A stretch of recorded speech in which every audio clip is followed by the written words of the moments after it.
The same with the court system. It was all set up. It was all set up so that government was limited.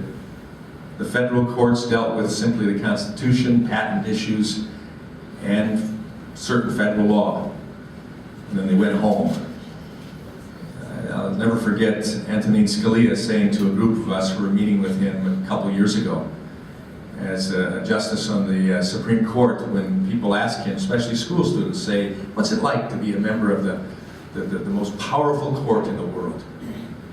And he says, I'm really torn, because what I want to say is I'm not. But then he says, well, it's quite a trip. He says, but it shouldn't be for me.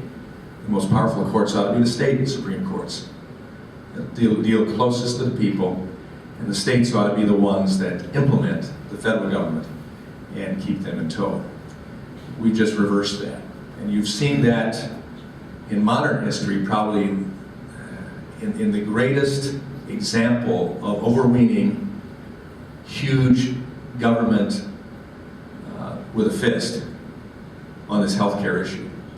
As it was passed in the dead of night, truthfully, with the overwhelming majority of American citizens saying, we do not want it done this way.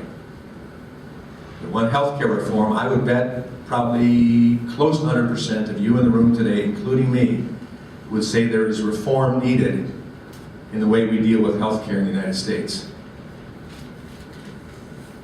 But almost 90% of the people said before the vote, not this way, not a government takeover. Spend time, look at what we need. I hold that position, and I've taken a strong stance saying if I'm given the privilege to represent you again in the U.S. Congress.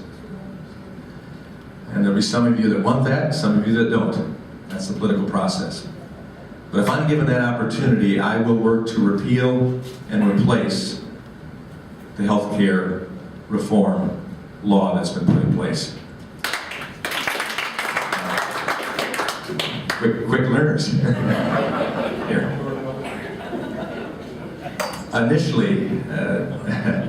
Initially what we can do, or what I will do, with many of my colleagues, if given the opportunity to have a working majority, will be to, at the very least, for the next 2 years, not fund the legislation that has been passed. If you don't fund it, it can't be established. Sadly, though, the tax dollars will be coming in. And probably a good percentage of the 16,500 new IRS agents that will be put in to implement this law and collect the taxes and make sure that you are all paying, and if your businesses, you're paying even more to cover this bill, that will be in place. So it's not a perfect situation, but it's at least a 2-year process to start out, to hold it back, and then the next election, if the people stand and speak and say, we want to go the whole hog and completely repeal it and replace it, then that could be done. There are so many things wrong with this legislation, but I think first and foremost, it is an attack on the liberties of free American citizens.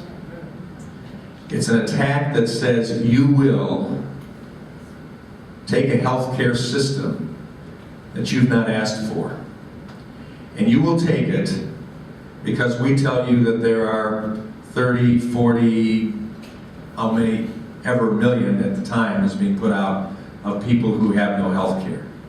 Disregarding the fact that a good percentage of those are people who have chosen not to have health care. Either they're young like some of us were once and we were invincible, indestructible, and the new mag wheels or the Hirsch shifter or the sound system on our car was something more important at the time.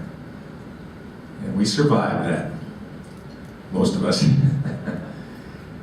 Or some who self-fund their health care. And in America, that ought to be allowable to do that, if that's your choice. And then there are others who are illegal aliens who don't have health care except the emergency room. And that's more than they get in any other country.